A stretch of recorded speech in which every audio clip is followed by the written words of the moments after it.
po, natatandaan niyo pa ho yan. Yung isang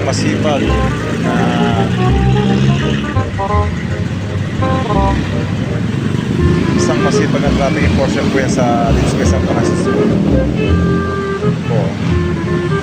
Pagdating po sa trabaho po, talagang maasahan po yan. Tsaka gusto yan dito ng mga tao sa San Francisco, lalo masipag, marunong, magaling mag-mando ng traffic. Tignan nyo naman, oh. Sipag yan. Kaya pag wala po yun dito, talagang matraffic po.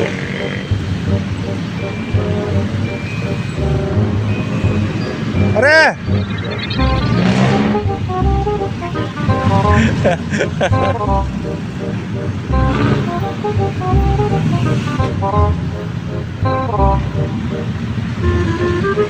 Thank you po, lagi po mag-iingat sa pagmamaneho. Lagi po minum ng tubig dahil minit po ang panahon. Ayun po, ha.